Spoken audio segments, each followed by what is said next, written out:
성장하는 사람은 반드시 이것을 한다고 조던 피터슨 박사는 이야기합니다. 오늘 영상은 어떤 일이든 성장시키는 방법 그리고 두려움 때문에 시작하지 못하는 사람들에 대한 인터뷰인데요. 이 영상을 통해 도움이 되길 바랍니다. 작은 일부터 시작하세요. 일을 쪼개서 하는 사람치고 성장하지 않은 사람을 본 적이 없습니다.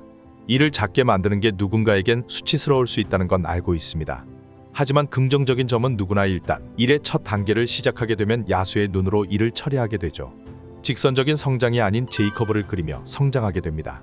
그래서 첫 번째 단계가 얼마나 작은지는 별로 중요하지 않습니다. 왜냐하면 그 다음엔 2배로 증가하기 시작할 것이기 때문입니다. 2배로 증가하는 모든 것은 놀랍게도 빠르게 성장하며 이것은 알고 있으면 매우 유용한 것입니다. 또한 이것은 새로운 것을 배울 때도 적용되며 처음에는 사기꾼이나 어리석은 사람처럼 느낄 것입니다.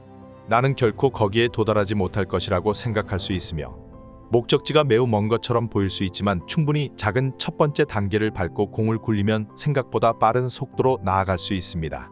사람들을 작지만 도전적인 작업에 노출시키면 2가지 중요한 일이 일어납니다. 첫째, 그들은 문제를 실제로 다루기 때문에 더 숙련됩니다. 따라서 새로운 인식과 새로운 행동을 습득하여 마스터리를 향상시킵니다. 그들은 개념적 구조와 행동의 영역을 확장하고 있으며 이것은 개념과 기술 모두에 해당됩니다. 동시에 그들은 자신을 삶의 방향을 바꿀 수 있는 주체로 인식하게 됩니다. 예를 들어 광장 공포증을 가진 사람들에게 노출 치료를 실시할 때 공포증은 일반적으로 삶에 대한 공포로 인해 발생하며 집 밖으로 나가면 불안 수준이 급격히 상승하여 패닉이 발생합니다. 사람들은 패닉이 발생한 곳을 피하려 하지만 패닉의 가능성이 퍼져서 어디로 가든 패닉이 발생하게 되고 결국 집에 갇히게 됩니다. 이는 꽤 흔한 상황입니다. 이러한 상황은 주로 여성한테 발생하며 여성은 남성보다 불안에 민감하기 때문입니다. 이는 부모에게 지나치게 의존적인 관계를 가진 여성들에게 나타나며 특히 아버지와의 관계에서 발생하는 경우가 많습니다. 그들은 아버지에서 그런 관계로 이어지는 남자친구에게 가거나 유혹당하여 그런 관계가 되는 경우가 많습니다. 의존적인 젊은 여성으로 상상해보세요.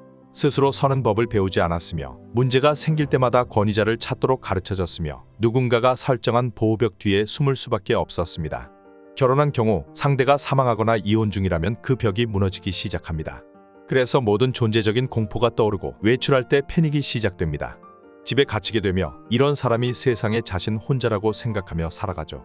광장 공포증이 있는 사람은 종종 엘리베이터를 두려워합니다. 엘리베이터는 비교적 치료하기 쉽죠. 왜냐하면 엘리베이터는 어디에나 있으므로 공포를 직면시키기 시작할 수 있습니다. 이를 어떻게 하는 것일까요? 그들이 엘리베이터를 두려워하면 같이 해보는 거죠. 자, 함께 앉아서 몇 개의 엘리베이터 사진을 보러 가볼까요? 상상 속에서 엘리베이터를 보세요. 엘리베이터는 약 5m 떨어진 곳에 있어요. 어떤가요? 그들은 긴장되고 두렵다고 말할 것입니다. 엘리베이터에 갇힐 것을 두려워하죠. 심장 마비가 발생할 것을 두려워하며 다른 사람들이 내가 패닉에 빠진 것을 본다고 상상하며 수치스러워할 것입니다. 이런 사람들의 2가지 큰 범주는 고통스러운 죽음을 상상하는 사람과 사람들에게서 느끼는 수치감입니다. 그래서 엘리베이터에서 일어날 일을 상상하죠. 그들이 정확히 엘리베이터 자체를 두려워하는 것은 아니죠. 죽음과 수치심을 두려워하는 것입니다. 그리고 엘리베이터는 죽음과 수치의 영역으로 가는 문이라고 생각합니다.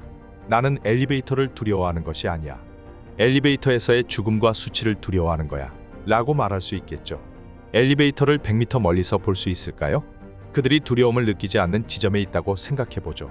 이제 그들의 자신감의 규모와 두려움의 크기가 정확히 일치하는 입구에 도달했습니다. 그들은 그곳을 마치 두려움이 해결될 곳이라고 느낍니다. 그들은 이제 충분히 가까워요. 당신의 발을 앞으로 움직여 볼까요? 발을 한 발 앞으로 움직이죠. 어떤 부정적인 일이 벌어지고 있나요?